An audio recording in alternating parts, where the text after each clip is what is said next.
Welcome back, everyone. We will now dive into the topic of accountability. Our speakers will discuss the challenges and opportunities in prosecuting the crime of enforced disappearance in international and domestic courts, as well as lessons learned from past cases. We are also joined by Professor Buhm-Suk Baek, member of the UN Human Rights Council Advisory Committee, who will moderate this session. I would like to invite him on stage to introduce each speaker. 안녕하십니까. 만나서 반갑습니다. 오늘 이렇게 중요한 컨퍼런스에 사회를 맡게 돼서 큰 영광입니다. It is my great honor and pleasure to join this conference today. In session 1, we discuss documentation of human rights violations, including keeping records and sharing information effectively. And in this second session, the focus will be on how these materials can be applied and utilized as actual evidence to hold perpetrators of human rights violations accountable, including the criminal one. The first speaker will discuss the application of evidence in international tribunals to meet the elements of international criminal law. And the second speaker will discuss issues in domestic courts. And the last speaker will discuss issues of practical challenges faced by truth commissions and tribunals with empirical studies. And I hope after this session we can get some implications for combating North Korea's crime of enforced disappearance. So with that, I'd like to introduce our first speaker, Ms. Min Yongjune. Ms. Yongjune Min is a legal officer of the UN International Residual Mechanism for Criminal Tribunals. Prior joining in mechanism, Ms. Min worked as legal officer at the UN International Criminal Tribunal for the former Yugoslavia. Please welcome with a round of applause.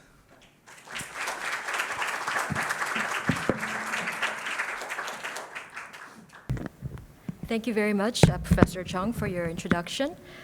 Good afternoon, everyone, distinguished guests, ladies and gentlemen. Is it okay?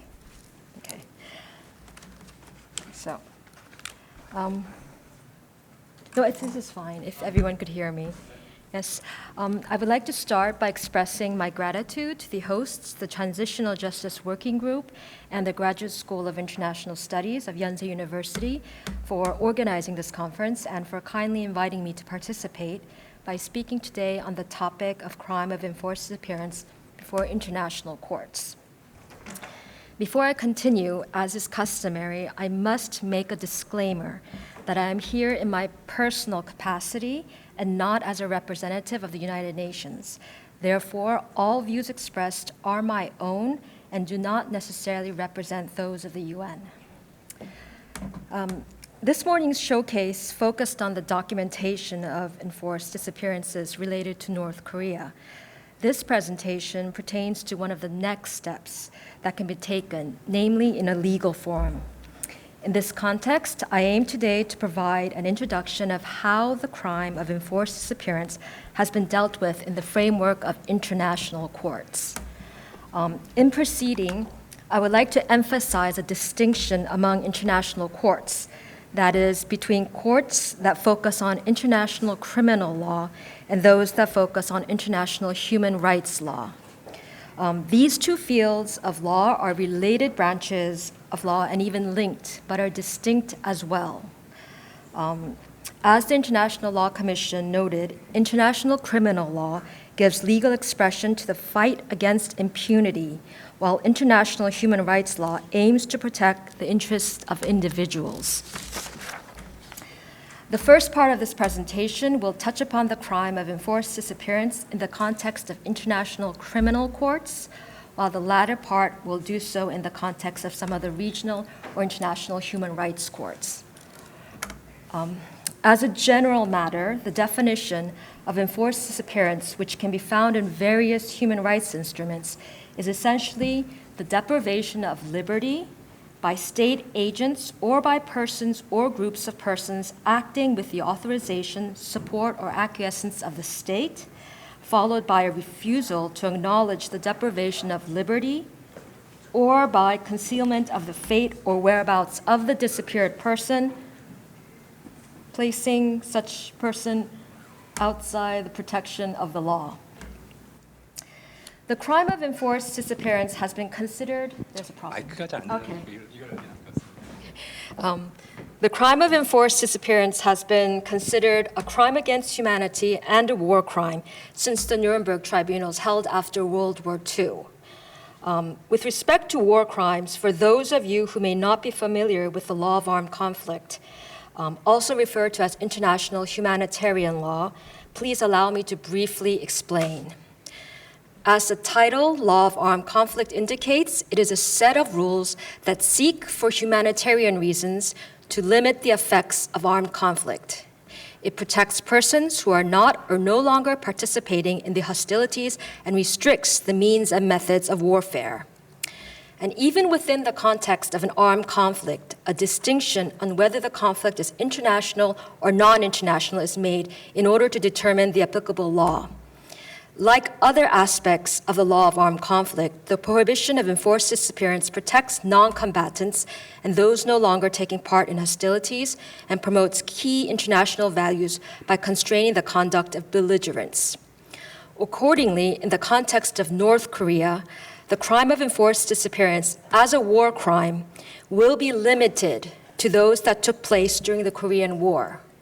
Now, although one may raise the notion that there is still a technical state of war in Korea since the 1953 Armistice Agreement was not an agreement to formally conclude the war, whether there is an armed conflict for purposes of international criminal law is a different matter.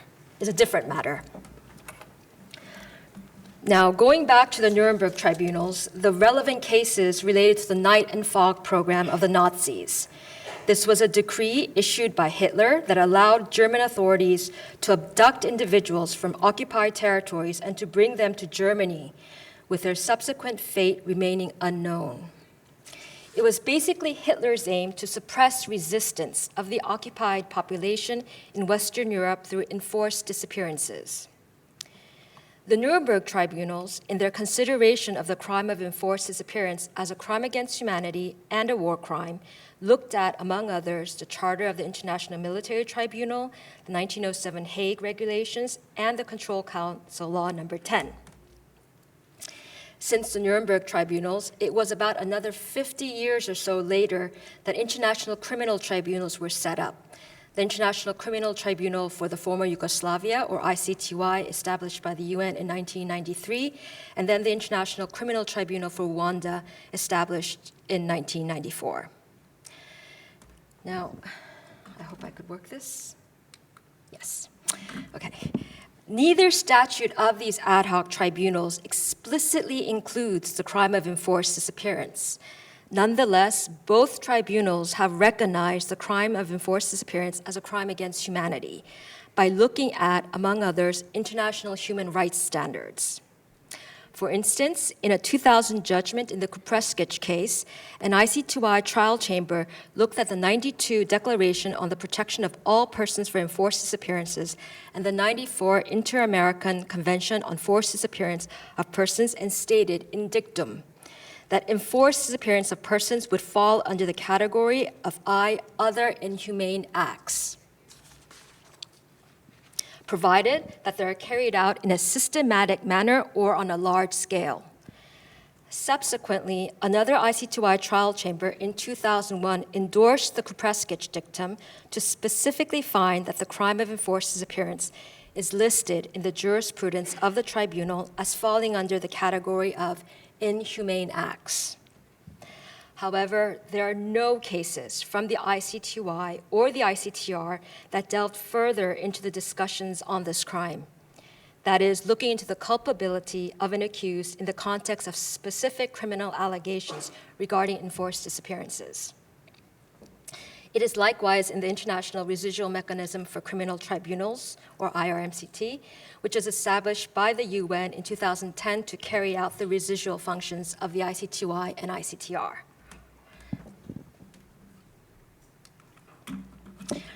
It was finally in the Rome Statute, which established the International Criminal Court, or ICC, that the crime of enforced disappearance was explicitly codified in Article 7 as a distinct act of crime against humanity for purposes of international criminal law. As you can see under Article 7(2)(I) of the ICC statute, enforced disappearance is defined as the arrest, detention, or abduction of persons by or with the authorization, support, or acquiescence of a state or a political organization, followed by a refusal to acknowledge that deprivation of freedom or to give information on the fate or whereabouts of those persons, with the intention of removing them from the protection of the law for a prolonged period of time. The contours of this definition is similar to what we can find under international human rights standards, as you saw earlier, but there are marked differences.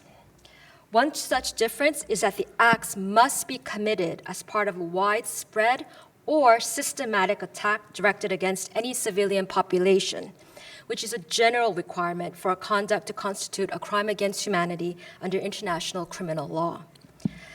Another difference is the explicit reference to the intention of removing the persons from the protection of the law for a prolonged period of time.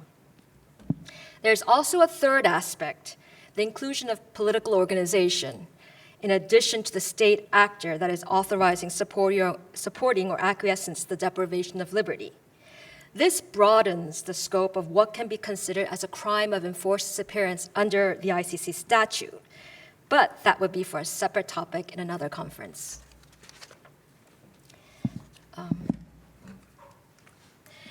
With respect to the attack directed against any civilian population, the ICC statute defines it as a course of conduct involving the multiple commission of acts referred to in paragraph 1 against any civilian population pursuant to or in furtherance of a state or organizational policy to commit such attack. For the requirement of widespread or systematic nature of the attack, the ICC case law has made clear that widespread refers both to the large-scale nature of the attack and the number of resultant victims. It also added that the analysis is not exclusively quantitative or geographical, but rather based on the facts of the case. The alternative requirement to widespread is the systematic nature of the attack. This, according to the ICC case law, refers to the organized nature of the acts of violence and the improbability of their random occurrence, which can often be expressed through patterns of crimes in the sense of non-accidental repetition of similar criminal conduct on a regular basis. In considering the systematic character of the attack, the ICC case law indicates that a trial chamber will assess whether a series of repeated actions seeking to always produce the same effects on a civilian population were undertaken, and in doing so, it may consider whether identical acts took place or similarities in criminal practices can be identified. 2, the same modus operandi was used, or 3, victims were treated in a similar manner across a wide geographic area. The ICC interpretation of widespread or systematic nature of the attack is similar to that of the International Criminal Tribunals, the ICTY and ICTR, discussed earlier.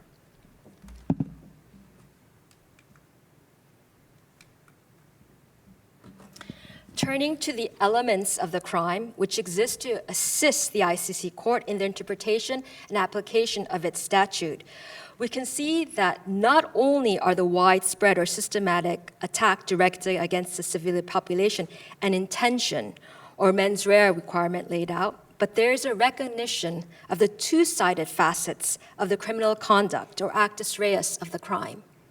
For instance, the possibility that a perpetrator participate in the abduction, but not the refusal to acknowledge or give information, or vice versa. This can be seen under 1, which provides the perpetrator arrest, detained, or abducted one or more persons, or refuse to acknowledge the arrest, detention, or abduction, or to give information on the fate or whereabouts of such person or persons. And for each of these actus reus facets, there is a particular mens rea required, and that is indicated under 3. The perpetrator was aware that such arrest, detention, or abduction would be followed in the ordinary course of events by refusal to acknowledge that deprivation of freedom or to give information on the fate or whereabouts of such person, or the perpetrator was aware that such refusal was preceded or accompanied by that deprivation of freedom. This is in essence requiring the perpetrators to have knowledge of the circumstances of the crime as a whole, even if he or she participated in only one of the facets of the actus reus, the criminal conduct. The other aspects of the mens rea that are necessary to incur criminal culpability is provided under 6 and 8. These are the mens rea that I alluded to earlier. In 6, we can see that the perpetrator must have intended to remove such person or persons from the protection of the law for a prolonged period of time. And the other required mens rea relates to the general requirement for a crime against humanity, under 8, that the perpetrator knew that the conduct was part of or intended to be part of a widespread or systematic attack directed against a civilian population. The ICC cases on the crime of enforced disappearance is still very sparse, and thus the actual application and interpretation of the law remain uncertain. So far, the decisions relevantly touching upon the crime have come from the ICC pretrial chambers, in particular in the context of making a determination on whether there is a reasonable basis to believe that the crime of enforced disappearance has occurred. In other words, the evidentiary threshold consideration is lower in comparison to the proceedings on the merits of the case. Nonetheless, it is worth noting that in relation to the intention of removing the persons from the protection of the law, in a 2017 decision authorizing the investigation of the situation in Burundi, the pretrial chamber indicated that the manner in which the persons were deprived of their liberty allows the chamber to infer the intention to remove the persons from the protection of the law.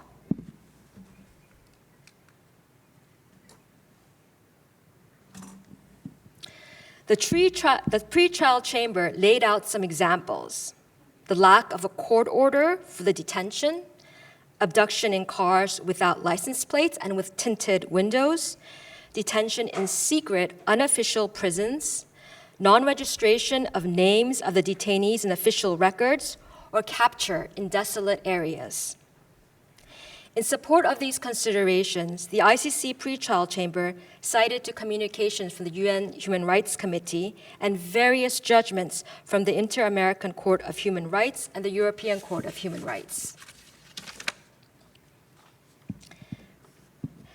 Another interesting aspect that we can take from the ICC decisions is that a pretrial chamber explicitly stated that in line with the 1992 Declaration on the Protection of All Persons for Enforced Disappearance and the 2006 International Convention for the Protection of All Persons from Enforced Disappearance, the crime of enforced disappearance is considered a continuous crime as long as the perpetrators continue to conceal the fate and the whereabouts of the person or persons who have disappeared, and these facts remain unclarified.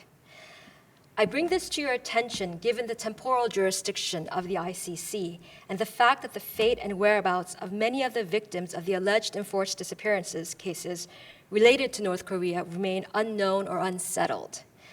Now, whether the ICC will consider the matter as a continuing crime in the determination of its jurisdiction is another matter.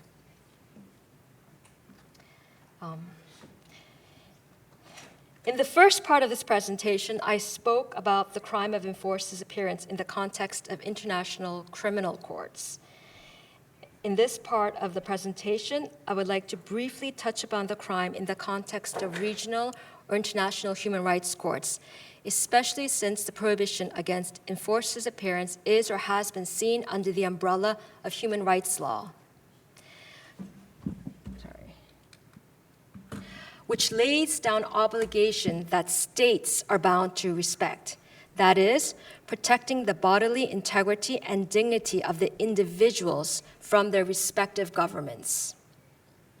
Just to reiterate, the states are not before international human rights courts as defendants in a criminal action. Rather, as one human rights court stated, the objective of international human rights law is not to punish those individuals who are guilty of violations, but rather to protect the victims and to provide the reparation of damages resulting from the acts of the states responsible. For these human rights courts, the legal actions are against the states. And if a violation is found, the remedy for such violation is the undertaking by the state of certain measures or actions, such as the provision of monetary damages or policy changes. Such regional or international human rights courts include the Inter-American Court of Human Rights, the African Court on Human and People's Rights, and the European Court of Human Rights, some of which have been referred to by the international criminal courts that I referred to earlier. The human rights that have been implicated in the crime of enforced disappearance include, but are not limited to, the right to liberty, the right to life, the right not to be subject to torture and other cruel, inhuman, or degrading treatment, and the right to be free from arbitrary detention, all of which can be found in various human rights declarations and conventions in one form or the other. One particular aspect I would like to bring to your attention is the approach of the human rights courts in the burden of proof in cases concerning the crime of enforced disappearance. In essence, these courts recognize the difficulty for an applicant, namely an individual, commission, or NGO, or other groups, to prove its case, or his or her case, given that it is the states that control the very means to verify the acts, in particular when they are committed within its territory.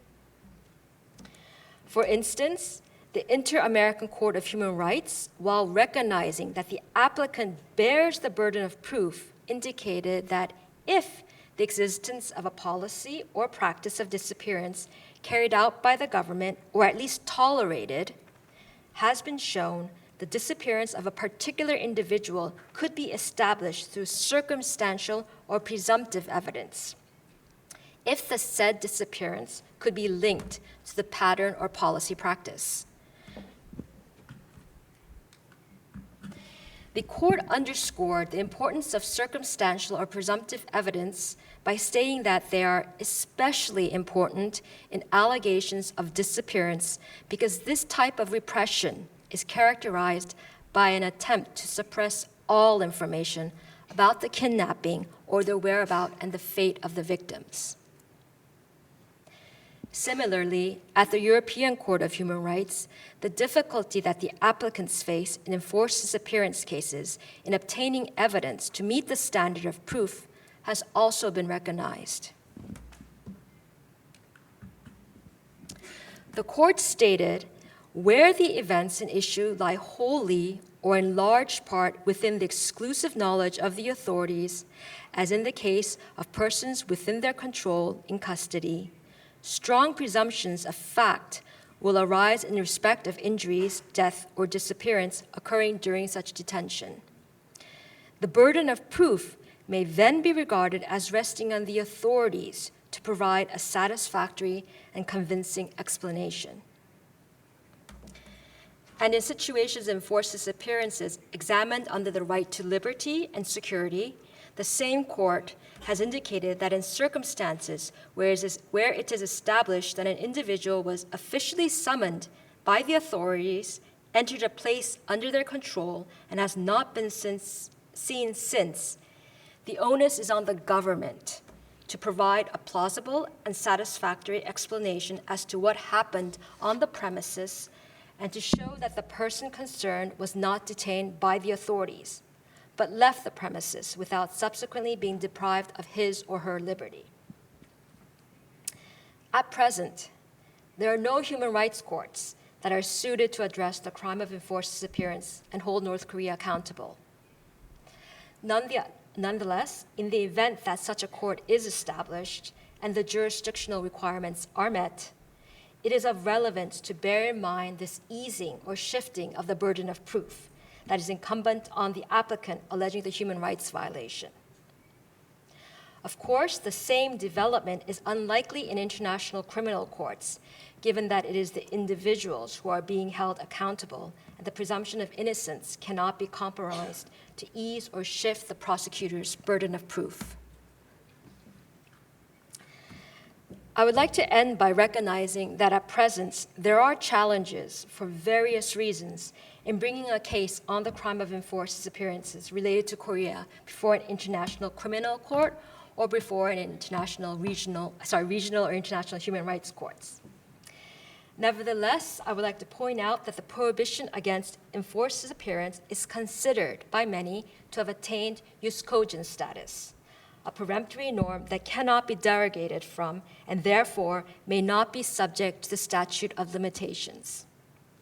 With this in mind, I would posit that developments in international criminal courts and human rights courts can assist by providing a relevant point, by providing a reference point in the next steps for justice and accountability, namely any future course of legal action that can include not only international courts, but also in hybrid or domestic courts.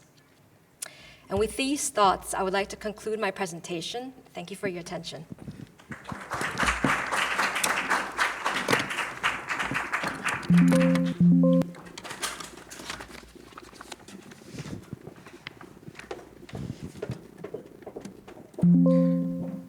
Thank you for the presentation.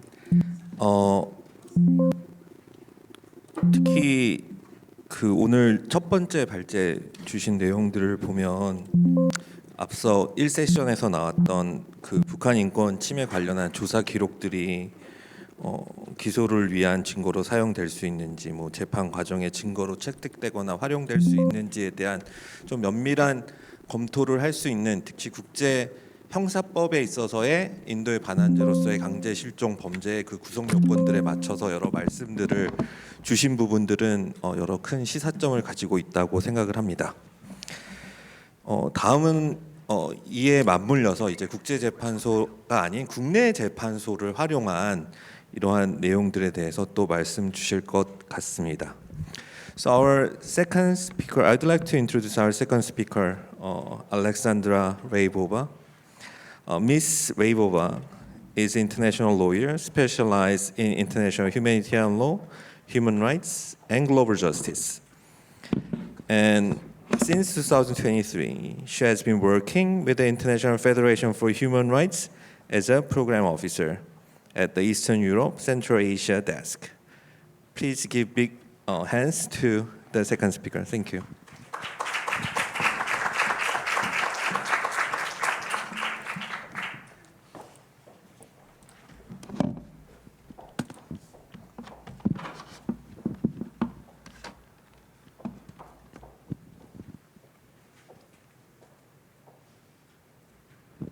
Good afternoon. I would like to start my presentation by thanking the Transitional Justice Working Group for its kind invitation and for organizing this extraordinary event, and by thanking the speakers for their brilliant interventions about the documentation, accountability, and sanctions for enforced disappearances committed in North Korea. It is an honor to be speaking on behalf of FIDH on such a distinguished panel today. A short preface for those who might not be familiar with the International Federation for Human Rights, or FIDH. We are an international human rights organization founded in 1922 in Paris, which currently federates 188 human rights organizations from 116 countries all over the world. Together with our member and partner organizations, we specialize in promoting human rights and accountability, including through strategic litigation on both the national and the international level. This also includes cases of enforced disappearances on which FIDH has worked together with its regional members and partners. In my presentation, I will be speaking about the transnational investigation and persecution of enforced disappearances in domestic courts. I would like to illustrate my presentation with a recent case FIDH has worked on and share this practical experience with you. Although it plays in a slightly different geographical region, namely in Belarus in Eastern Europe, I believe that the importance of enforced disappearance cases based on universal jurisdiction can be very insightful in view of achieving accountability for enforced disappearances in North Korean context as well. The case I'm speaking of is the case of Yuri Haravsky. He's a Belarusian national tried for his alleged participation in the abduction of 3 major Belarusian opposition figures in 1999. He was tried by a Swiss court in September 2023, and despite his acquittal, his case is a landmark case for Belarus and the Belarusian community. It was the first time anywhere in the world that a court ruled on crimes committed in Belarus based on the principle of universal jurisdiction. And it was also the first time that a Swiss court tried an alleged perpetrator for the crime of enforced disappearances. So therefore, in my presentation, I would like to first outline the background of the case, to share a bit about our work, about the preparation, investigation, and the trial, before turning to the challenges that we faced, the importance of the case in the Belarusian context, as well as the chances and the way forward. So to understand the importance of the case, it is crucial to consider the political situation in Belarus in the 1990s. In 1991, Belarus declared its independence from the Soviet Union. And already 3 years later, in 1994, Alexandra Lukashenko was elected president of Belarus. As you know, since then, he has ruled the country with an iron fist and has violently repressed any opposition to his regime. Enforced disappearances have been one of the tools used by the Belarusian governments to shut down any criticism. And so, in 1999, 3 major political opposition figures disappeared in Belarus. The first was Yuri Zaharenko, the former Minister of Internal Affairs of the Republic of Belarus, a highly charismatic and popular opposition figure with strong support in the opposition. He disappeared on 7th May 1999. Then, in September 1999, Viktor Hanchar and Anatoly Krasovsky disappeared. Back then, Viktor Hanchar, whom you see in the photo, led the Alternative Election Committee in Belarus that was organized by the opposition during the presidential elections. Anatoly Krasovsky was a good friend of him and a businessman who supported the opposition. After their disappearances, the Belarusian authorities refused to initiate effective investigations. Some evidence, however, became available to the public through the work of opposition journalists, of human rights lawyers, but also through a report that was issued by the Council of Europe in 2004. After that, for a long time, nothing happened. But the Belarusians remembered this case, and year after year, they came together in Minsk and in other cities to hold vigils. Then, in December 2019, a groundbreaking documentary film was published by the German broadcaster Deutsche Welle. In an interview, the then 41-year-old Haravsky, a Belarusian national, confessed that he participated in the abduction of Yuri Zaharenko, Viktor Hanchar, and Anatoly Krasovsky. He confessed that he was a former member of a military unit that belonged to the internal troops of the Belarusian Ministry of Internal Affairs and to an elite hit squad called the Special Rapid Response Unit, which is abbreviated as SOBR and was formed in 1999. You see here a picture of Yuri Haravsky from the documentary of Deutsche Welle. So according to Yuri Haravsky, Yuri Zaharenko, Viktor Hanchar, and Anatoly Krasovsky were abducted by this unit and were executed by the commander of the SOBR, Dmitry Pavlichenko. Back then, this confession was sensational, and Yuri Haravsky fled Belarus and applied for asylum. What happened next? In the interview itself, Yuri Haravsky chose not to disclose his location. He indicated, however, that he was now living in a German-speaking region of the Alps, and it was later confirmed that he fled to Switzerland. So together with 2 other organizations, our Belarusian member organization Vesna, which is a which is a well-known human rights organization from Belarus, but is currently in exile due to the human rights situation in the country, and our partner organization, Trial International, FIDH, formed a coalition to work on this case. And this has been a very interesting and important cooperation for several reasons. First of all, with Vesna, we had a Belarusian human rights organization that knew the political, historical, and social context of the crimes that were committed very well. They have an excellent understanding of the case, and many of our colleagues actually remembered this case and remembered these disappearances in 1999. So they were able to assess the usefulness, the reliability, and the authenticity of the evidence, including potential witnesses, and had also an excellent outreach to the Belarusian community. And in turn, Trial International, our partner organization, has an excellent understanding and expertise working on universal jurisdiction cases all over the world, and was based in Switzerland, the country of the potential trial, so they knew the law and the judicial system of Switzerland very well. Therefore, the organizations were able to identify and to compile a list of potential witnesses, to assess the chances of getting them on board, to translate, to collect, and to contextualize already existing evidence, including from the 2000s, and to conduct some contextual research into the situation of Belarus. Another key element of our work was ensuring a victim-centered approach. For us, this basically means placing the interests, the wishes, the needs, rights, and the dignity of the victims at the center of all our activities, acting with their consent, including them in all actions, and assessing all risks to ensure their safety. In this case, the relatives of Yuri Zaharenko and Anatoly Krasovsky, so 2 of the 3 disappeared, had already left Belarus, and they agreed to file a criminal complaint against Yuri Haravsky, together with FIDH, Trial, and Vesna. This happened in spring 2021.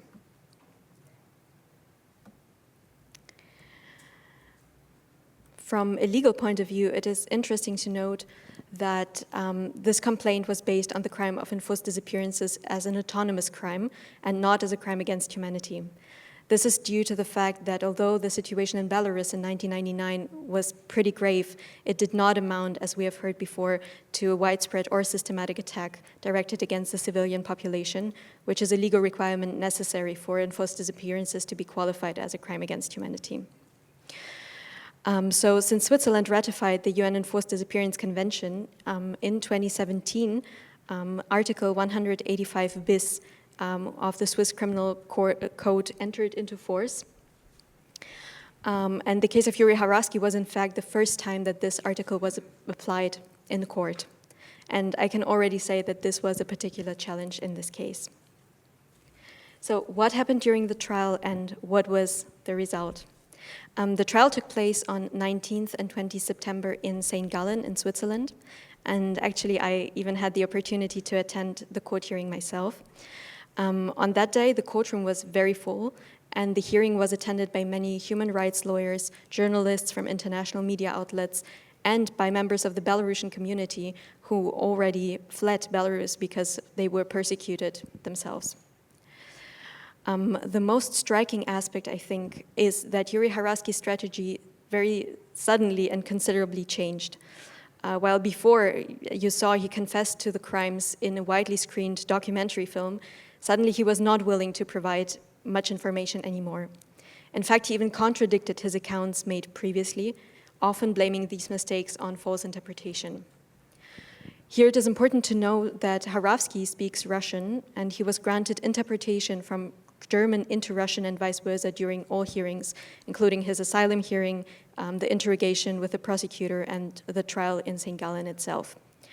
To explain his contradictory statements, Haravsky declared that previous interpreters had made interpretation mistakes, and he repeated this argument so often that the judge, in the end, apparently did not believe him anymore.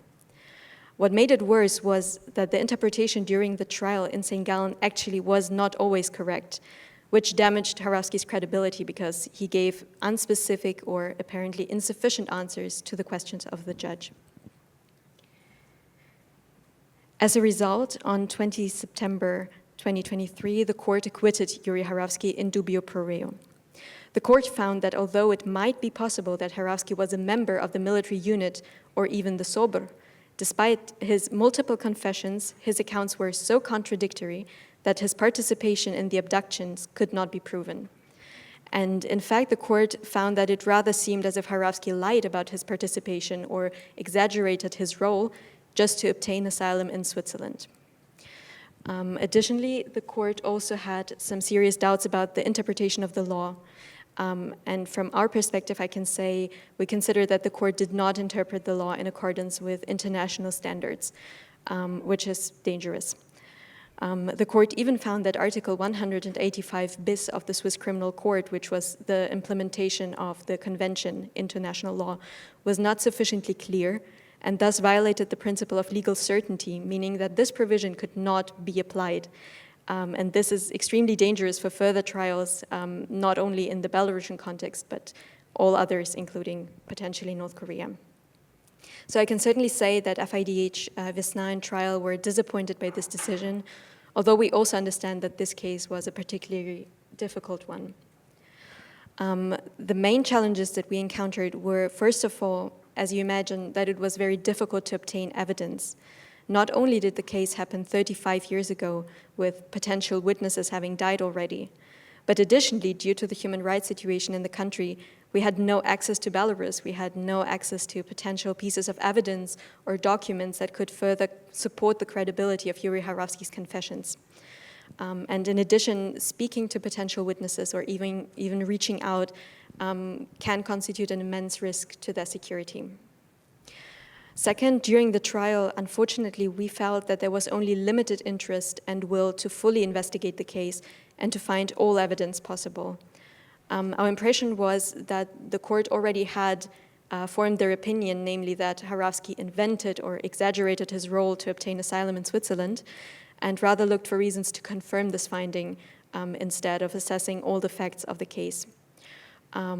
So we also had the impression that the court was not necessarily aware of the importance of the case for the Belarusian community, which in fact considers these disappearances in 1999 as a tragedy and as a lost chance for a democratic Belarus. And finally, we also regret that the court chose not to engage with the victims, the daughters of two of the disappeared, who were present during the trial. However, despite these challenges, we consider that this case is of particular importance, and this is why we decided to appeal this decision. First of all, this case is extremely important for the relatives who have a right to know about the fate and whereabouts of their loved ones, and were, in addition to losing their fathers, their sons, and their husbands, refused this information for over 30 years. And as I said earlier, the case is also crucial for the Belarusian community, which to this day comes together on a special date to commemorate the disappearances. And we can see a picture, I think, from 2020 here. Additionally, although the crimes in question date back to 1999, they are symptomatic of the culture of human rights violations and impunity that are still ongoing in Belarus and have even drastically intensified after the peaceful protests against the falsified presidential elections in 2020, in which Alexandra Lukashenko proclaimed himself president of Belarus. And while, as I said before, the events in 1999 probably do not amount to crimes against humanity, we consider that today's human rights violation can constitute crimes against humanity. And unfortunately, we see that despite these grave human rights violations, and although there are certain investigation and accountability mechanisms, there is still no solid way to accountability for Belarus. And this is why today justice that is based on universal jurisdiction and case law that favors accountability for perpetrators is extremely important. So to conclude, I think that irrespective of the verdict, the trial of Yuri Haravsky already set a very important historic precedent because it shows that crimes committed in Belarus can be prosecuted in domestic courts and that achieving accountability for grave human rights violations is indeed possible. This appeal might be the last chance to obtain and secure evidence and to find out the truth about the disappearances. So please wish us luck, and I hope that these insights were interesting and maybe helpful for potential cases against North Korean perpetrators as well. Thank you.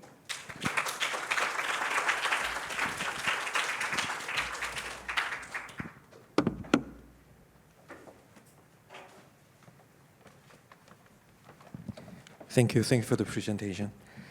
예, 그 첫 번째 발제에서는 국제재판소에서의 논의를 국제 형사법 관련해서 말씀 주셨고, 저는 특히 그 정황 증거가 상대적으로 더 활용이 된다는 점에 굉장히 인상적이었었는데, 국내 재판소는 역시나 훨씬 좀 타이트한 측면이 있는 것 같고, 벨라루스 사례를 통해서 여러 가지 장애점들 내지는 우리가 고려해 봐야 될 국내 재판소를 활용할 경우의 문제점에 대해서도 같이 논의를 해주셨다고 생각을 합니다. Now I would like to introduce our last but not least speaker, Dr. Patrick Ball. Dr. Ball has spent over 30 years doing quantitative analysis for human rights projects, working to establish the truth about mass violence. And his work has supported 10 official truth commissions, as well as international and national NGOs, UN human rights missions, and grassroots groups. He currently works as a director of research at the Human Rights Data Analysis Group in San Francisco. Please welcome with a round of applause. Thank you.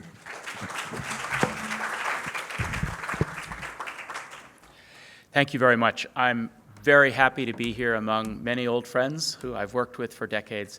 The last time I came to this conference, not only did we set up some very exciting collaborations, but I met a collaborator that I work with very, very often to this day. And in fact, it will be much of her work that I'm going to be showing you here. Her name is Valentina Rosso Angel. She's a Colombian economist and data scientist. As the introduction mentioned, I've been at this for almost 35 years now. And the thing that, the motivating topic or the theme, the central point of all of these projects, from NGOs, from truth commissions, from tribunals, from UN human rights missions, is to find the truth. And I think that's especially important when we think of the context of disappearances. As we heard in the first presentation, much of the idea of a disappearance turns on the status of information, on what we know about the victim. And that turns out to be very difficult in the context of a statistical argument. I'll be presenting the way that we do statistical analysis of disappearance and the way we can use statistics in both a tribunal setting and a truth commission setting. And the first thing I'm going to start off saying is that we don't do very much of it, or haven't until recently, particularly because it's almost impossible to distinguish between a disappearance and a homicide. And when we have these two different kinds of crimes, statistically, what are we going to do? Do we count one? Do we count the other? Do we count both? This turns out to be pretty hard to do. And recently, I think we've come up with some ideas, but again, that's quite recent. This notion of finding the truth is the central part of documentation. It's also the central part of statistics. And so what we have to do when we think about trying to find the truth is, in the human rights context, immediately begin with the reality that the apologists for mass violence are going to tell us a lot of lies. And that's the first place we have to think about. How do we find our way through the lies, the misinformation, the diversions, the distractions that the perpetrators are going to put in front of us? Our moral position in human rights is always that we speak truth to power. We are going to have a powerful moral authority in our argument because we're speaking the truth. That's also true in statistics. But if that's the case, if that's our moral foundation, we have to make sure the statistics are right. We have to make sure we get the statistics right. And this turns out to be very hard, as I'm going to explain. So I'm going to present two examples. First, I'm just going to kind of tease you with the Truth Commission from Guatemala and then the subsequent trial work in Guatemala, and say that in the Truth Commission, the Comisión para Esclarecimiento Histórico in Guatemala between 1997 and 1999, we looked back at the tens of thousands of disappearances in Guatemala that happened mostly in the early 1980s, but some in the 1970s and through even a few into the early 1990s. And I'm going to come back to one of those cases at the very end of my talk. But first, I want to get back to the information question, then I'll go to Colombia, and then I'll come back to Guatemala. In human rights data collection, we don't usually know what it is we don't know. That's kind of a hard sort of double negative there, and I want to come back to it a couple times because this is the heart of the statistical problem. You can't do statistics with only some of the data, or you'll have a bad answer. You'll have the wrong answer. Statistics is the discipline of measuring uncertainty, is figuring out how we can know how to make an argument even when we only have some of the data. That's the point of statistics. And so what we have to do is figure out if what we don't know is systematically different from what we do know. And I'll give you a hint. It is. There's a reason you know the things you know. Those things you know are socially visible. You can observe them. There are other things you don't know. And one of the reasons you don't know those other things is because they're hidden. Because they have been deliberately hidden by the perpetrators, such as a disappearance, or they have been hidden by the victims themselves because they fear further reprisals. Because they have a well-founded belief that if they were to protest, or if they were to complain, if they were to denounce the crimes against them, their family members, they would be the next victims. So, let's take this to the statistical level. Let's imagine that we've collected and we've combined 3 databases. And combining databases is very complicated. You have to find the intersections. You have to find out when the same person is represented more than once. This is hard. It's called database deduplication. And even if you have only a few hundred, it's a tedious job. If you have hundreds of thousands of records, it's a very difficult job in machine learning. But let's imagine that we've combined the databases, and the databases we have are represented here by the interlocking, intersecting white circles. The problem we face is that we don't know which world we live in. Do we live in the world on the left, where we have only a third of the data, or do we live in the world on the right, where we have almost all the data? It matters a lot, because we're going to make arguments about differences.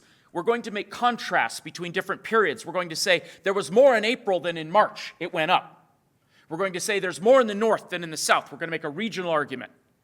Or we're going to say the insurgents committed more violations or more disappearances than the army.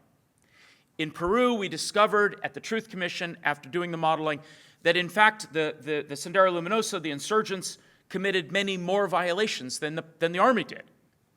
But the data had about the same number. We had to do the modeling. And so this challenge between what we observe and what's true is the foundation of a statistical argument. That's true far outside of human rights. But let me bring the problem to a human rights context.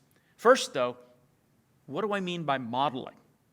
What do I mean by figuring out something you don't know just with math? It's just a tiny bit of algebra. We'll all get through it together. All right, here we go. Let's imagine that we have 2 databases. We have database A and we have database B. We've put them together, we've deduplicated, we've determined that there's a certain number of people in both databases. We'll call that M. Now, the fundamental theorem of probability says that if I'm throwing a coin, for example, and I ask you what the probability is that I've thrown a head, well, I've thrown it once and there's 2 possibilities, head and tail, so it's 1/2. Similarly, if we throw a database into the context of disappearances in Colombia, there are N disappearances in Colombia. We don't know what N is, that's unknown. But we do know how many we've documented, A. So the probability that a death in N, or a disappearance in N, is documented by project A is A divided by N. Similarly, we have a second project we've thrown into the context of disappearances in Colombia. There are B disappearances in project B. The probability that a death or a disappearance in N is documented by B is B divided by N. Now M, we know. Remember, we've done all the work. We've deduplicated. Now we know that the probability that a death is in both A and B is M, because we know what M is M over N. But it's something else as well. And that is, if I throw 2 coins, and I ask you the probability that I've thrown 2 heads, there's 4 possibilities before I look. Could be head-head, could be tail-tail, could be head-tail, or could be tail-head. 4 possibilities. I'm looking for one of them. So it's 1/4.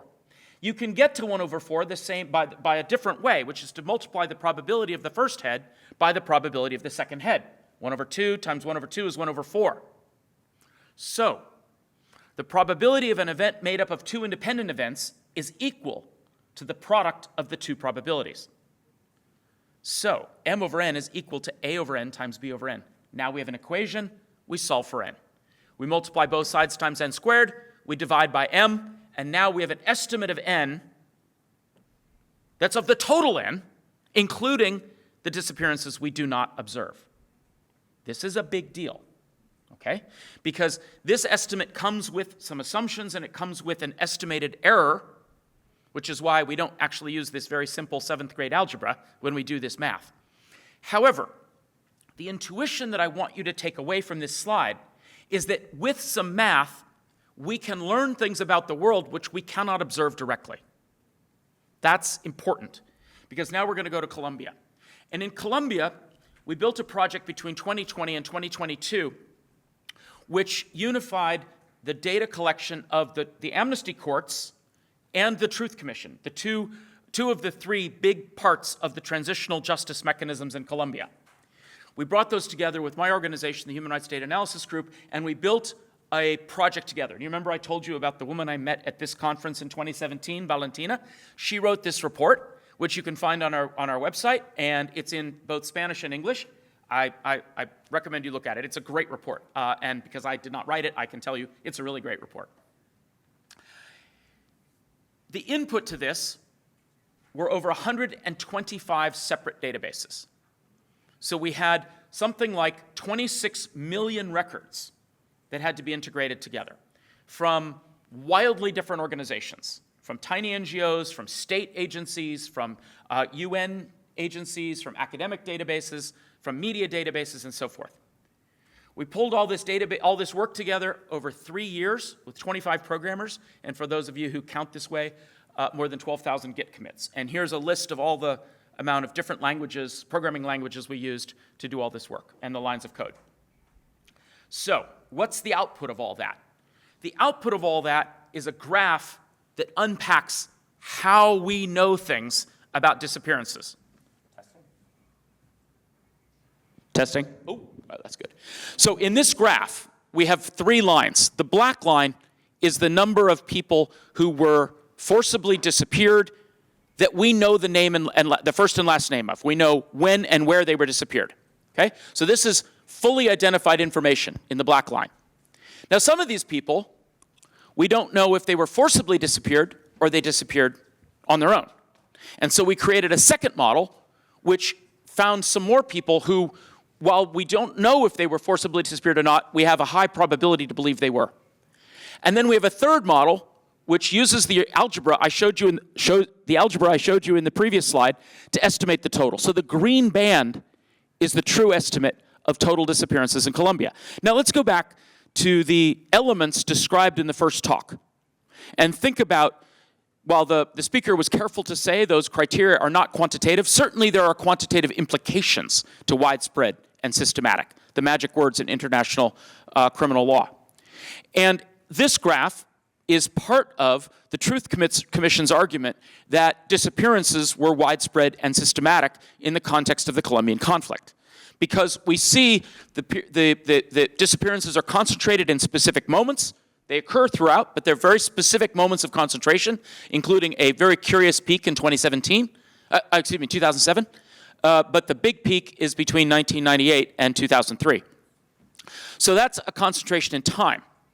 We have other concentrations, for example, among perpetrators. So in this graph, we see the same separation of black, green. Oh, that's my timer, but it seems, and yours is off.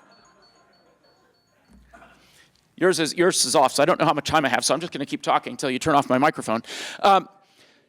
Here we have the number we can fully observe in blue, the amount we estimate, including those who are not directly observed, but we don't know those we did observe the disappearance, but we don't know if it was forcible or not. And then the third is the total estimate. And here we separate by perpetrator. And what I want to, the takeaway that I hope you get from this slide is that by overwhelmingly dominant perpetrator in the Colombian context are the paramilitary militias, with, in a somewhat distant second, the FARC, the left guerrillas, and then combat and other groups, and down here the state. So most of the disappearances are committed by the paramilitaries, who are one of the political organizations. I think they fit the category of political organization in the various international statutes, and certainly the FARC does as well, the guerrillas from the left. And then when we line them all up, separated by perpetrator, we line them up at time. Similarly, we see these concentrations at specific moments, and we see a similar set of patterning later on in the 2007 peak, which is a very interesting political moment. So this is a way of getting a little bit of a handle on the tools that we can use quantitatively when we think about disappearances. And now we can come back to this complexity of what is a disappearance in a statistical context. So in Colombia, the way we decided to resolve this problem is to say, look, disappearance is one crime and homicide is another crime, and one victim may suffer both. Okay? So when we count victims, we have intersection. Victims who are both disappeared and killed. And so I think whenever we think about disappearance in a statistical context, you want to have in your head some kind of graph that looks like this. What is the overlap between the two? How does that overlap work? That tells you much about modus operandi. How does it work? When can you document the death? And when is the person completely disappeared forever? Like, how does that happen? And that's an interesting and useful set of tools. So those are a few tools that I look forward to exploring more deeply with you in Q&A. And in my final moments in this talk, I want to tell you the story of one specific disappearance in Guatemala. And I'll tell you what we were able to do quantitatively in this particular case. This is the case of a man named Edgar Fernando Garcia. Does anyone here know Mr. Garcia's case? I want to appreciate it was very widely documented by the FIDH. In 1982, one day in 1982, in February, Mr. Garcia, who was a student and labor leader, he left his left his office, and he did not arrive home. His wife was also an activist, Nineth Montenegro de Garcia. She knew what that meant. She knew, in the context of Guatemala in the early 1980s, when someone doesn't come home, something terrible has happened. So she went to the police stations, she went to the army bases, saying, "Do you have my husband? Did you arrest my husband?" And they denied it. They said, "No, we don't have him. Maybe the guerrillas took him," they said in their cynicism. You remember the lies that the perpetrators tell. Okay? And remember that that's the foundation of the law, is the denial of acknowledgement of the arrest. So the Guatemalan authorities denied the arrest. Amnesty created an enormous international campaign. This is back in the days of paper letters that Amnesty would send. But no, nothing was found. Decades passed. And in 2006, the historical archives of the National Police were discovered in Guatemala City by the Human Rights Ombudsman, who took possession of them. And one of the things that the Human Rights Ombudsman did with those archives is he asked my organization to create a statistical characterization of the information flow in the archives. So as the researchers were documenting and were cleaning up the archives, scanning everything, creating proper archival structures so that materials can be found, we documented the information flow. Where did a document originate, and how was it routed through the office? Who saw it? In the days of paper documentation, the way this worked is that someone would literally type a document on a piece of paper or a set of pieces of paper, and a stamp would be placed on that paper listing the offices to which the document was physically routed. And the document would be carried around into literal physical inboxes. The official in that office would read it, perhaps annotate it, sign the little line next to his office's name, put it back in the box, and it'd be routed to the next office. Finding this document later is a wonderful way to know who saw it. It's a way to document the information flow through the organization. Now, why is that relevant? Well, other documents that were found in the archives indicated that 2 officers were given an award for meritorious service the night Mr. Garcia was disappeared. These 2 guys. So they were arrested. They were brought before the court, and they said, "Oh yeah, we did it. We arrested him. We tortured him. We killed him, and we hid his body. But it's okay. We were following orders." Well, the judge said, "No. That's actually not a defense," and they were condemned to 40 years in prison. But the judge, a remarkably brave judge in the context of Guatemala, said, "So who gave those orders?" And she ordered the arrest of this man, okay, Hector Bol de la Cruz, who was a colonel then in charge of the National Police. Now, this photograph was taken during his trial. You'll notice he's wearing handcuffs. and it was taken over my shoulder as I testified against him. And what I said in my testimony is that the document flow in the context of the Garcia case followed precisely the same pattern as the document flow in cases more generally. Remember, because we modeled the way the organization functioned. Now, the defense of subordinates whenever they commit an atrocity is that they were following orders. The defense of a superior whenever they're caught is that the underlings were rogue. They were just doing whatever they want. Well, of course, following orders is not a defense, and going rogue, or this argument that you're not controlling your underlings, can be rebutted by looking at the information flow in the institution. You can show that in the institution, in fact, you may not find the order, you may not find the specific document that gives the order to commit the crime, but you can find that the information flow in that case was consistent with the information flow in all other cases, indicating that there was, in fact, some kind of command and control in that case. So that was the evidence I presented. The judge used it in a footnote, which is always my greatest joy. We aspire as statisticians to be very good footnotes. And so I'm always delighted when I'm in a footnote. Included that in a footnote, rejecting the defense claim as part of the judge's rejection that the defense that he had no control of his subordinates.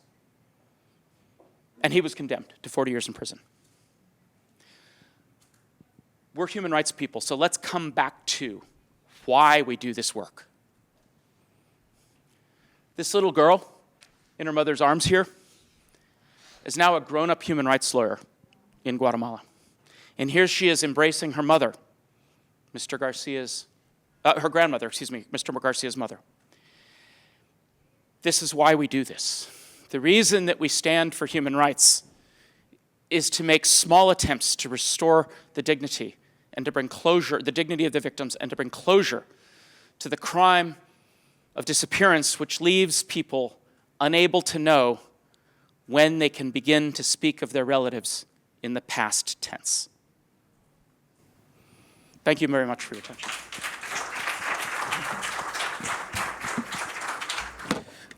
이번 세션에서는 다 들으셨듯이 세 분 선생님께서 강제 실종 범죄가 가지는 특징을 통해서 국제재판소, 국내 재판소, 그리고 실제 경험 연구를 통해서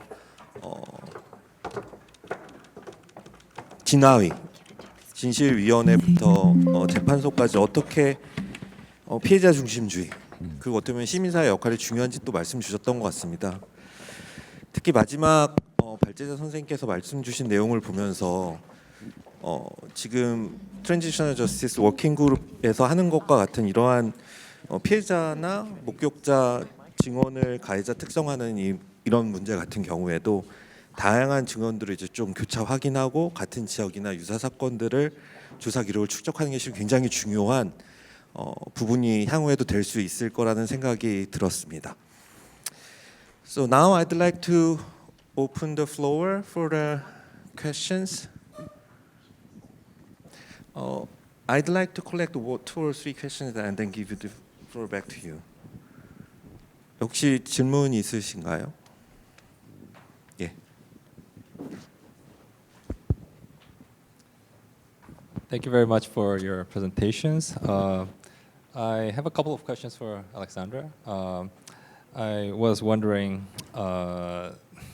whether the Swiss court's ruling in the Harasaki case, it appears problematic in many ways, especially from the legal point of view. But did it also address whether the article in question, Article 185 bis, applying it in his case would be a retroactive application of the law or the violation of the principle of legality?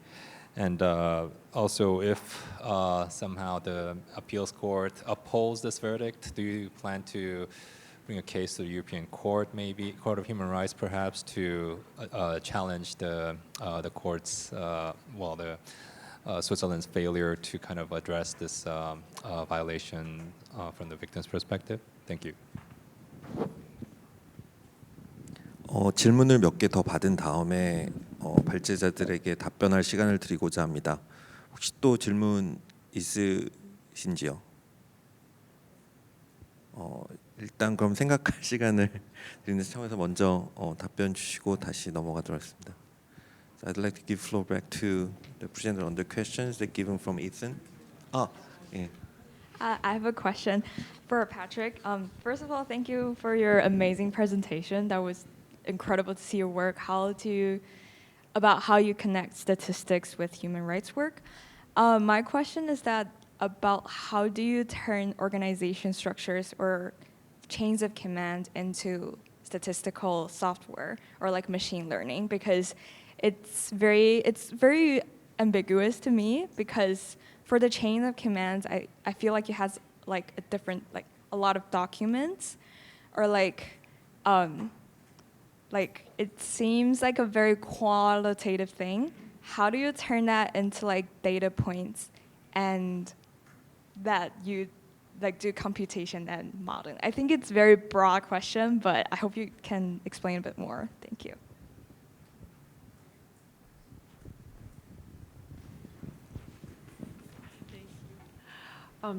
Thank you to all three speakers for wonderful presentations. My question is directed to Alexandra. So if I'm remembering correctly, the trial's legal argument was that there was no intent to remove the victim from the protection of the law. And was this because the victims were immediately killed? I'm guessing yes from your nod. And so what kind of activity or what kind of evidence do we need to collect to show the intent or such intent at court?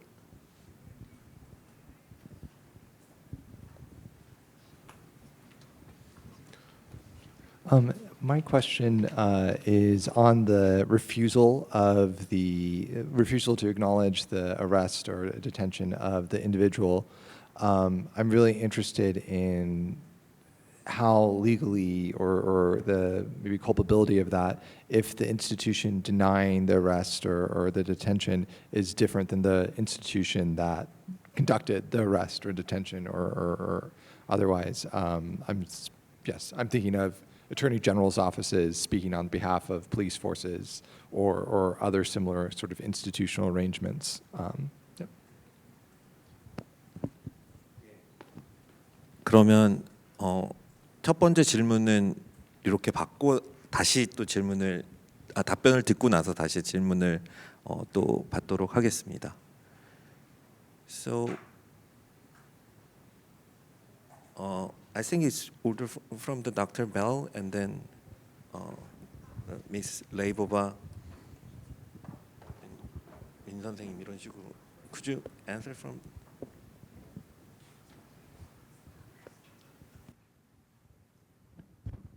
Test. Yes.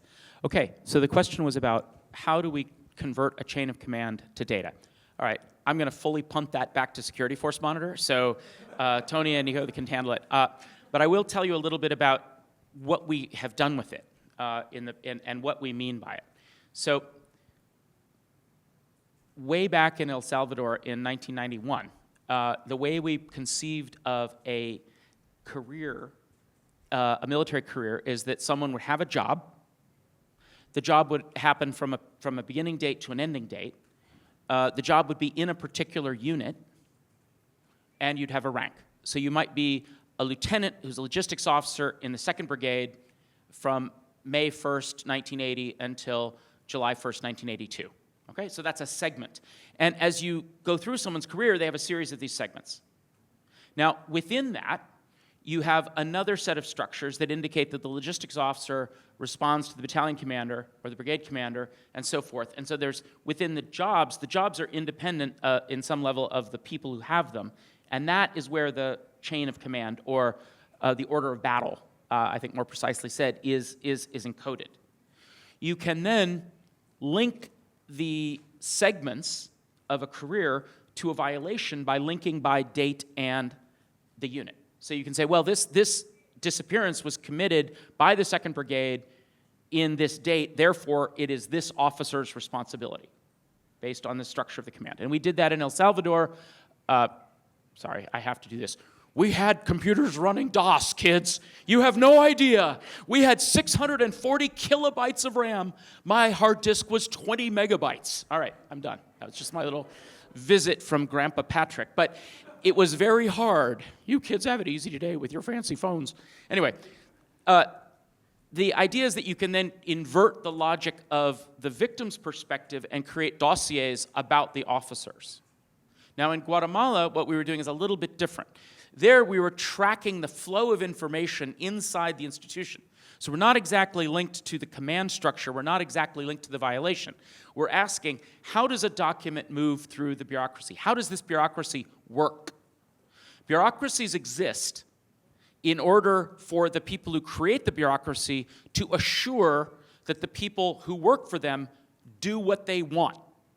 If you think about what it's like to be running a police force in a very violent country, just for a second, the risk you run is that all the officers who work for you will use the impunity that you have given them to become organized criminals.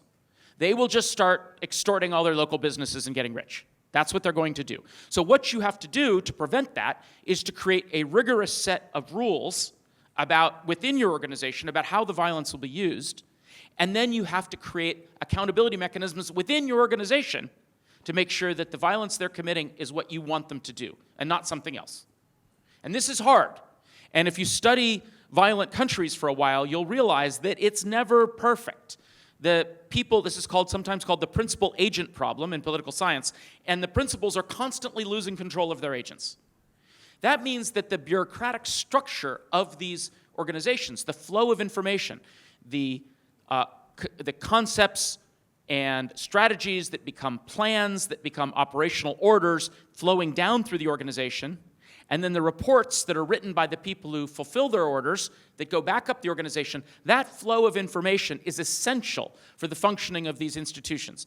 And in 4 different countries, my partners and I have run across the operational records of perpetrating organizations, and they are incredibly clear, not about the crimes. People are too smart to write that down, but it's very clear about who's giving the orders and how those orders are executed. That is what you get from this kind of analysis, and that's what we used in the case of Mr. Garcia's disappearance that I related at the end, is this flow of information indicating when the bureaucracy is functioning as its leadership intends versus if the agents are doing something else. So I hope that's clear. But that you can apply that all over the place. We've done it in Chad. We did it in East Timor. We did it in South Africa at the Truth Commission. So there's different ways you can do this kind of analysis, but it comes down to this. Does the leadership bear responsibility for what their people do? Thank you, Patrick. And thank you so much, Ethan and April, for your questions. I should preface this by saying that I'm not a Swiss lawyer.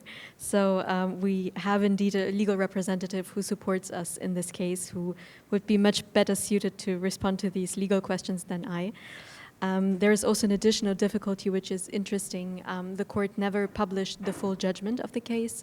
There was only a press release. So please know that I'm citing from what I recall from the trial.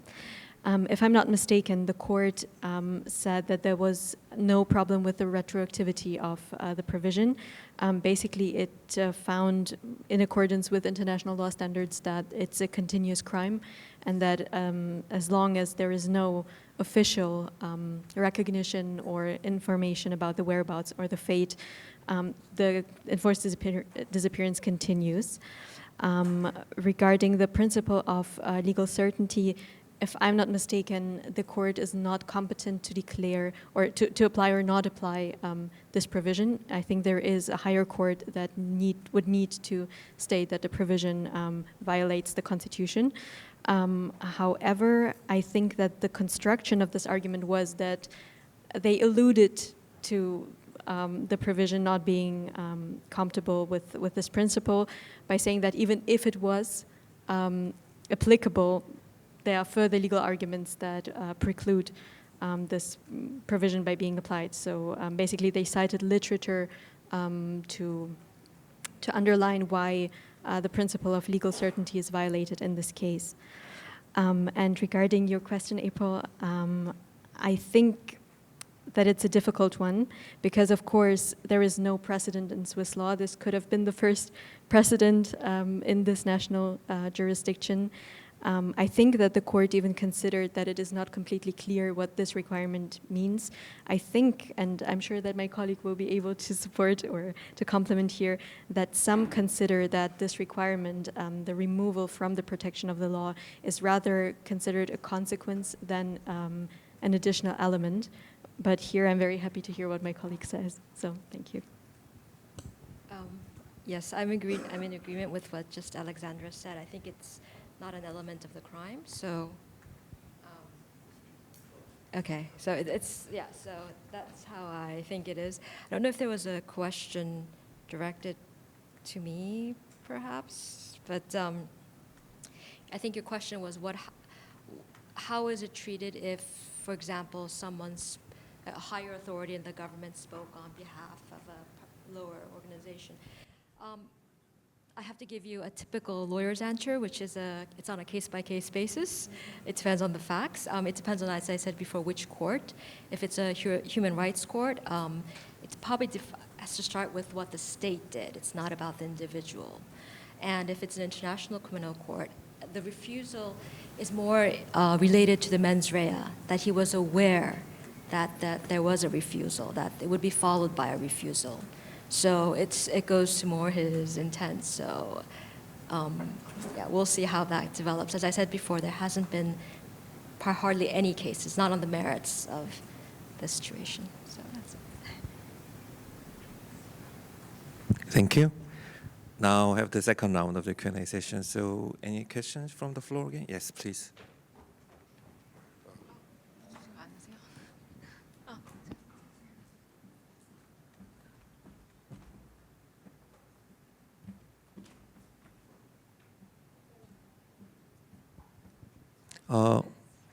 질문.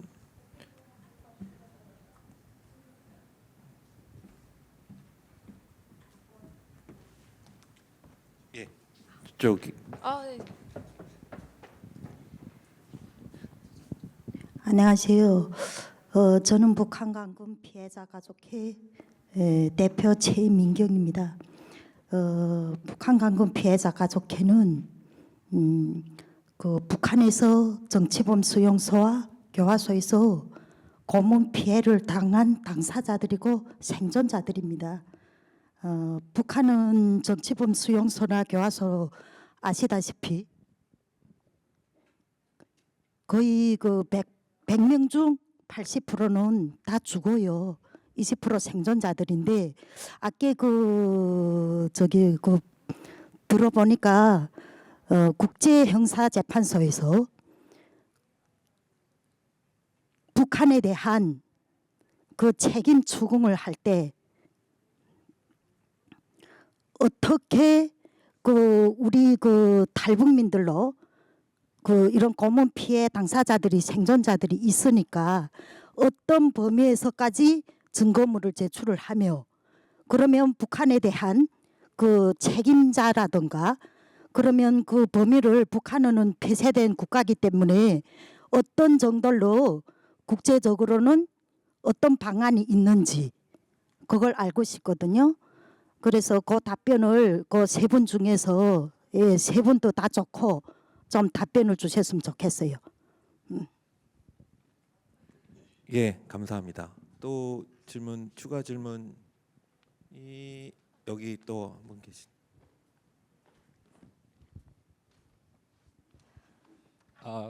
If I may ask a follow-up question to Patrick. You mentioned the principal agent issue, how that, it is applicable in certain cases, I would imagine, as you explained.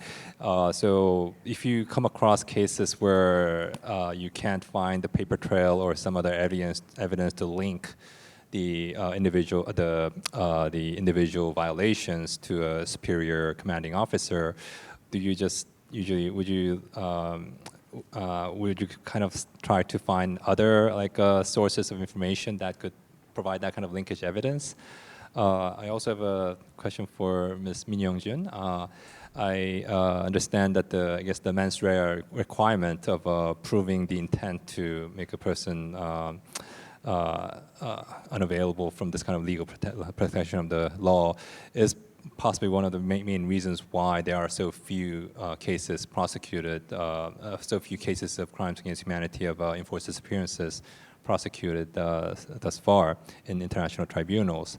Do you think, from your own legal experience, case experiences, do you think there are certain pieces of information that or evidence that documenters or NGOs should kind of try to focus on to kind of allow for this kind of prosecution under the rubric of enforced disappearances? And another interrelated question would be, can you envision cases where, in terms of the crime of genocide, which is separate from the crimes against humanity, do you think disappearances can qualify for one of the elements of the crime of genocide, namely that's my legal question. Thank you. There's another question from the second.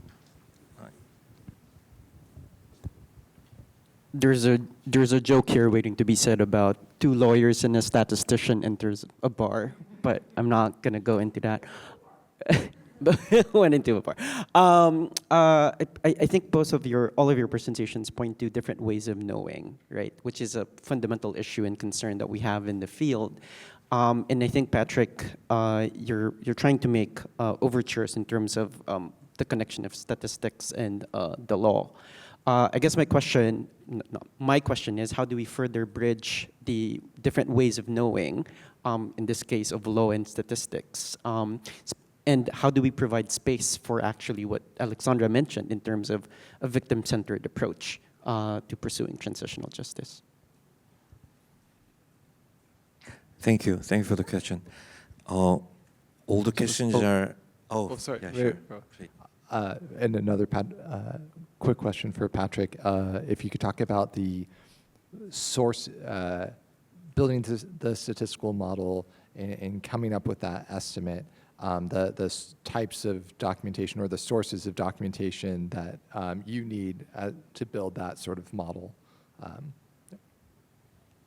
예, 감사합니다.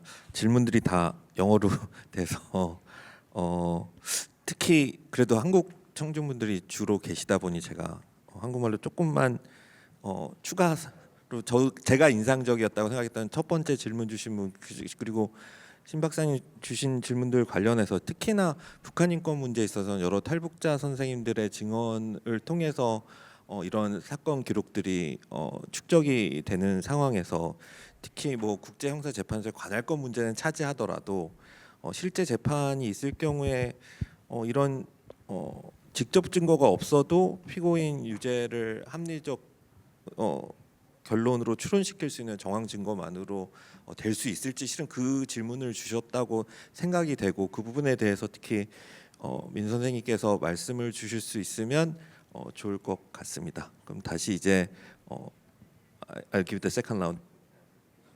Same order from the Dr. Bell, please.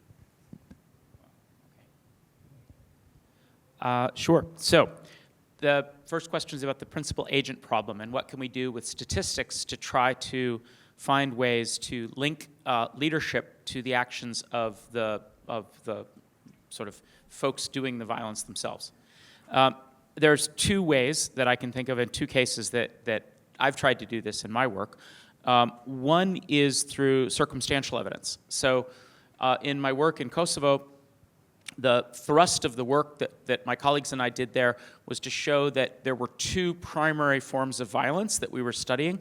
One were killings, and the other were forced displacements, people being forced to migrate. And in the context of that case, we showed that between March and June of 1999, the pattern of killings and the pattern of migration were almost identical. We used completely different forms of data, and I'll touch on it now to get to Tony's question, and we used completely different kinds of statistical models. And yet, the outcomes of the two kinds of research showed us the same patterns in time and the same patterns over space. So killings and migration happened in the same times and at the same places. The implication is that someone's doing it, that there's a cause. And we considered that there were three major armed groups party to the conflict in Kosovo at that time. One were Yugoslav forces that included the Yugoslav army and Serbian paramilitary groups that were operating in coordination with the army. That's group one. The second was NATO, and the third was the Kosovar guerrillas, the OCK, the Kosovar Liberation Army.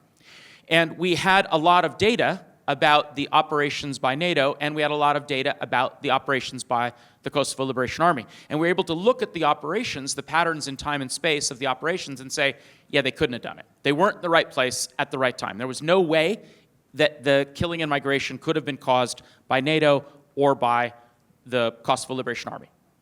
And then we stopped. So our argument is circumstantial. We could not prove that it was the Yugoslav forces, although we found a really interesting coincidence that if there's another question, or in a bar that we were promised just a moment ago by Bono, but I would be happy to tell you, but the idea was that it's fundamentally a circumstantial argument, that we're ruling out all the other arguments and leaving it to other parts of the prosecution to make the affirmative argument in favor of the defendant, that it was the defendant who committed these crimes. The second kind of argument we can make is that the leadership should have known, that the crime was so great that the leadership would have known, should have known. And we made this argument in Chad, in the trial of former President Hassan Habre, who was tried by the Extraordinary African Chambers in Senegal. And the evidence that we showed in Chad is that the mortality rate per day in the Chadian prisons was higher than the mortality rate of Allied prisoners in Japanese custody during World War II. And the reason that's a relevant comparison is that the treatment of Allied prisoners by the Japanese in World War II was ruled a war crime in the Tokyo Tribunal after World War II. So we had jurisprudence saying that something of equivalent scale, or perhaps not even a severe scale, of prisoners was in fact a war crime. And since the people we were studying in Chad were formally, although perhaps it was complicated, they were formally prisoners of war in the war between Chad and Libya at the time, this seemed like a pretty good comparison. So it was a spectacular mortality rate the president should have known. So those are two different ways to do it. Now, that's what statistics is largely going to be able to do, because we're not going to have a smoking gun. We're not going to have a document ordering the people to commit crimes. That doesn't happen, or doesn't happen very often. So we've got these other things. There's another question about how we can bring the ways of knowing, the epistemology of statistics, to the law. The way I spend an enormous amount of my life trying to do this, trying to explain to lawyers and judges and journalists, what are we saying with statistics? We are not saying in statistics that we know an answer. And if someone gives you a statistic that has 3 decimal places, that's not a statistic I'm super confident in. A statistic that I'm confident in is a range. The way statistics works is that we estimate a range of probable values. Not all values in the range are equally probable. In most of these distributions, the values at the center of the range are more probable than the values at the extremes. And it may or may not be symmetric depending on exactly how the model is done. But we think in terms of a range. We are not saying that the answer is definitely some value in the range. What we are saying is that the value is definitely not outside the range. And that saying that we know what the range is may be sufficient to exclude the arguments that the defense may wish to make. For example, if in Colombia, hypothetically, if we were in a case arguing that the paramilitary groups were fundamentally most responsible for the violence, they might say, no, no, no, it's the guerrillas that are fundamentally responsible. Well, the guerrillas were most active in the early 1990s, but most of the killings and disappearance happened in the late 1990s and the early aughts. So maybe that's an implausible argument. You can, by this comparison of ranges, rule something out. And that's, again, you'll see that's got an echo of the circumstantial argument that I made about the Kosovo cases. That it's about these ranges rather than about a specific value. Because the point of statistics is to work with imperfect data. If you have perfect data, you don't need a statistician. But if you think you have perfect data, you're probably wrong. You probably do need a statistician because you probably don't have perfect data, and the statistician's job is to figure out what's missing.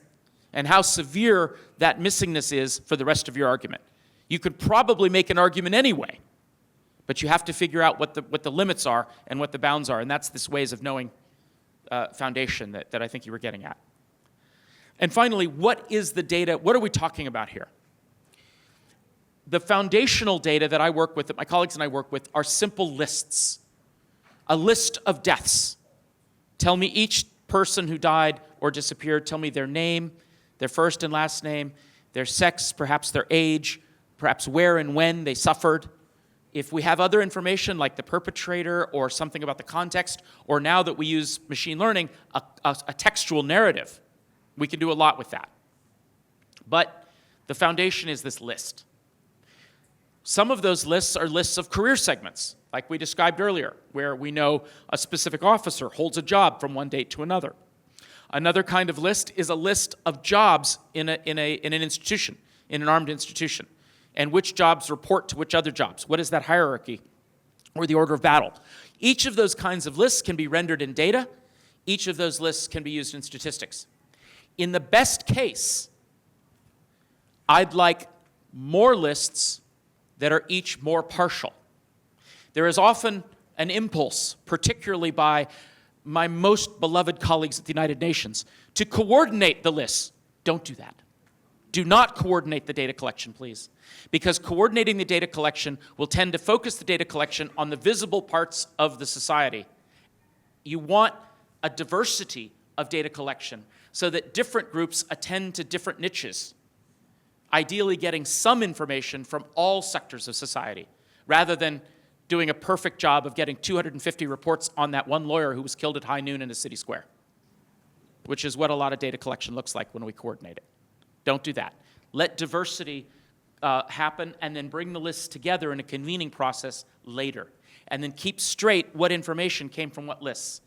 So ideally, we want lots of different groups, and this isn't hard to wish for, but groups that even disagree with each other, because they tend to cover different parts of the society. And that's the best data. I think there are two questions for me. First of all, I can't speak authoritatively on the ICC. I could just give you my thoughts. I think your first question was whether a genocide case can be brought. I don't have the statute with me, but genocide, as you know, is a specific intent crime, so there has to be a specific intent by the perpetrator to destroy whole or in part, because due to racial, ethnic, I think religious reasons. So, I mean, if that intent can be found, perhaps I can see an argument being made. Yes, the mens rea. Yes, so I can see an argument being made. Whether it will take off in the ICC, I'm not sure when it comes to North Korea. Perhaps I was briefly looking at this with Judge Kwan. Maybe for religious reasons, there could be a case made. I think the lady in the back, her question was basically what can the victims, North Korean victims, do before the ICC if the jurisdictional hurdles are passed, which is something that I think has to be overcome, and it is a great challenge. I believe, also I don't have the statute with me, but there is a victims participation division where you as a victim could participate. But until that happens, I think I'm going back to the first session. That's why the first session is so important, to keep the documentation, the evidence, to keep it in a record, so later you can use it for whatever purposes that it needs to be used for. I think that's the best I can do right now, but let me think about it a bit more. Maybe we can talk more after this. Thank you. Maybe just one very small point in addition to what my colleague just said, speaking of the ICC and the interaction with the victims. If it's possible to overcome these jurisdictional obstacles that are in fact very important, then there is a procedure under Article 15 of the Rome Statute where international or national NGOs can file additional evidence to the prosecutor, to the Office of the Prosecutor of the ICC, and they are very interested to obtain evidence and to understand the context of the violations that are alleged. So this is also a way how organizations and victims can participate in the proceedings. Okay, thank you. Even though we are already past the scheduled time, I believe it was great to have such a rich discussion and presentation. And I sincerely appreciate all three speakers for your excellent presentations. Please give another big hand to all three presenters, and I'd like to conclude the second session. Thank you very much.